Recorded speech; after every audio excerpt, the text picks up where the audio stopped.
Hola a todos mis queridos felinos nocturnos, ¿cómo se encuentran el día de hoy? Soy yo de nuevo, Eric León Gato Sairets.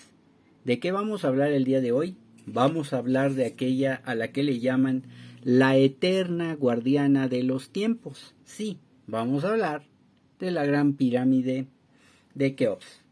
Les recuerdo que las profecías de la Gran Pirámide abordan diversos hechos históricos. Además, se piensa que debajo de la Esfinge existen manuscritos que revelarán el porvenir de la humanidad. Eso es lo que se dice, es parte de la leyenda urbana, por decirlo así, porque nadie hasta ahorita lo ha podido corroborar. Así que vamos a ver qué podemos ver con relación a esta situación. En el año de 1924, el vidente norteamericano Edgar Cayce vaticinó que antes del año 2000 se descubriría debajo de la garra derecha de la Esfinge de Gizeh una cámara secreta.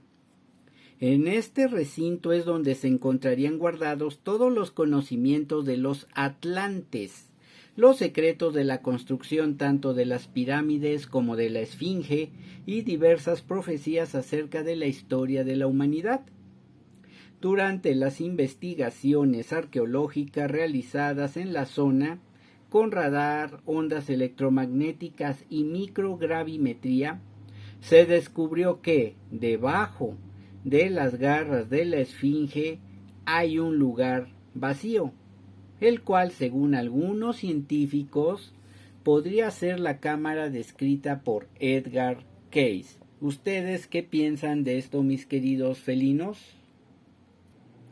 La Esfinge, llamada también el padre del terror por los beduinos egipcios, está aquí. Desenfocada, pero ahí está.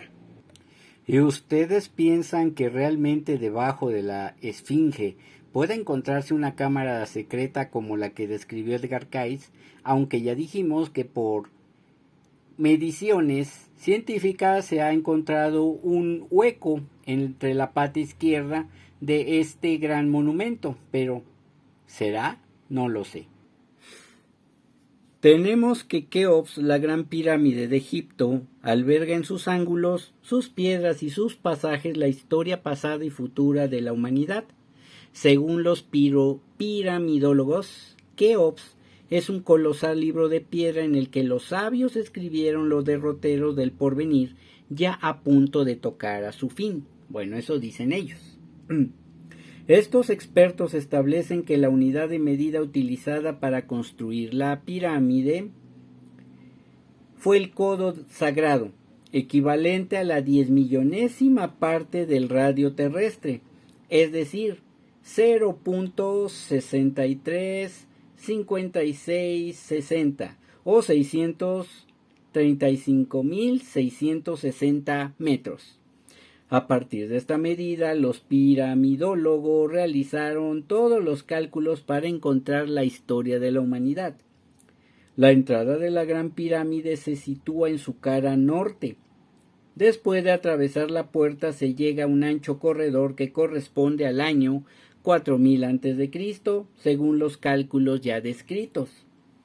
Desde este punto se parte hacia un pasadizo descendente que expresa la caída del hombre, su degradación tras la inocencia de los tiempos primitivos. Este corredor entronca más adelante con un pasadizo ascendente, en cuya intersección se sitúa el 4 de abril de 1486 a.C., la supuesta fecha del éxodo de los judíos, aunque les he de decir que aquí en Egipto no se ha encontrado nada. En este punto se inicia el camino ascendente de la humanidad hacia la luz espiritual. Poco antes de que este corredor desemboque en la Gran Galería, se encuentra el sábado 4 de octubre del año 4 a.C., claro está, fecha que los investigadores atribuyen, claro está, al nacimiento de Jesús de Nazaret, el Salvador. El dintel de la Gran Galería marca el 7 de abril del año 30 de nuestra era, pero del calendario juliano, el cual ya no está en uso. Fue sustituido por el calendario gregoriano en el siglo XVI, recuerden eso. Según esto, el 7 de abril del año 30 de nuestra era fue el día de la crucifixión de Jesucristo. Al final de la gran galería se abre la cámara del rey. Antes de esta, un pasadizo bajo y corto corresponde al inicio de la Primera Guerra Mundial, el 4 de agosto de 1914. La antecámara que le sigue indica la época de relativa tranquilidad que se extiende desde el final de la Primera Guerra hasta el inicio de la Segunda Guerra Mundial. La Cámara del Rey señala la fecha de 1936 como el año del nacimiento del Anticristo, cosa que no se puede corroborar, pues ya va casi para un siglo y pues ese Anticristo ya sería muy ancianito en estos momentos. Bueno, no tanto, pero sí ya tendría mucha edad. ¿Cómo? Bueno, aquí se inicia un largo paréntesis de tribulaciones y dolor que termina en 1962, fecha en que debió comenzar la reconstrucción espiritual de la humanidad y que habría de culminar en el año 2001, o sea, debió culminar hace 22 años. Año en que termina el mensaje de Keops y que estos investigadores interpretan como el principio de una era de renovación y el nacimiento de una nueva clase de hombre. Pues que me expliquen qué nueva clase de hombre, porque siento que cada vez vamos de mal en peor. Este tema de la Gran Pirámide pues ha tenido muchos matices a lo largo de todo el siglo pasado y lo que es este siglo que ya vamos en el año 23. De hecho, por ahí yo tenía un libro que me regalaron el siglo pasado, sí, allá por 1992, y que hablaba de las profecías de la Gran Pirámide y que hacía una gran recopilación de supuestas profecías de lo que iba a pasar y que creen muchas cosas no se dieron, entre ellas pues lo que acabamos de leer. Pero en fin, sin el menor rubor, los piramidólogos han hecho de la pirámide de Keops una fuente inagotable de fantasías desbordadas. Esto se debe principalmente a la imposibilidad del hombre para determinar el método de construcción que utilizaron los egipcios al erigir Keops, hecho que reta aún más a los investigadores de lo desconocido, que aprovechan casi cualquier cosa para emitir insostenibles teorías. Así, son capaces de atribuir cualidades proféticas a lo que es prueba fehaciente de destreza arquitectónica. Para comenzar, es muy cuestionable la afirmación de que los egipcios, por alguna extraña razón no elucidada todavía, hayan utilizado en la construcción de la Gran Pirámide, óiganlo bien, no el codo egipcio, que es equivalente a 0.5237 metros, sino el codo sagrado de los hebreos, que se ajusta a las pretensiones de dichos piramidólogos de determinar la historia de la humanidad por medio de un monumento fúnebre. Atención, tampoco se han encontrado momias aquí, pero bueno, sigamos adelante con lo que dice la ciencia oficial. Por otro lado, los cálculos realizados por estas personas deberían basarse en medidas exactas, pues 1 centímetro de más o de menos haría titubear sensiblemente sus resultados. Sin embargo, el paso del tiempo, la erosión y los continuos saqueos que ha sufrido la Gran Pirámide a lo largo de los siglos convierten en una labor imposible el cálculo exacto de sus medidas originales y provocan una variación de por lo menos 10 centímetros en todas las caras de las pirámides, si no es que más. Por ejemplo, aquí pueden ver que la pirámide arriba, a ver, tiene, pues, ¿qué será? Como 2 metros de diferencia entre esta parte y esta parte. Bueno, se dice que de aquí, de la base para acá, a ver, ¿dónde está? Ahí está.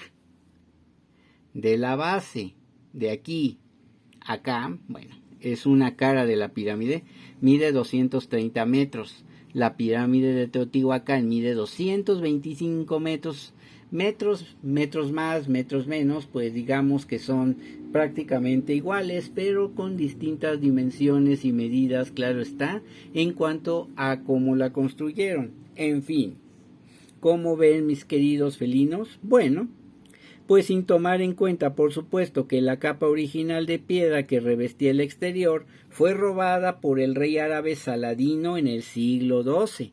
¿Cómo era esta capa? Se decía que era de caliza blanca reluciente que hacía que se reflejara la luz del sol como si fuera un espejo en todas direcciones cuando se veía la pirámide desde lejos. Así que bueno, aquí tenemos otro dato más que tampoco pues podemos saber en sí cómo era esta situación. Bueno, y aquí estamos hablando de esta pirámide, ¿sí? Ahora no recuerdo si esta es la Gran Pirámide o si es esta. ¿Por qué? Porque la Gran Pirámide en sí no tiene el piramidión, que es precisamente la cima. Pero de eso ya veremos después. Bueno, es sorprendente además que todos los cálculos de los piramidólogos estén basados en acontecimientos de la historia del pueblo judío. Pareciera que los egipcios hubiesen anticipado su decadencia desde su nacimiento, o que no hubiesen tenido sus propios dioses para proporcionar una cronología de la historia.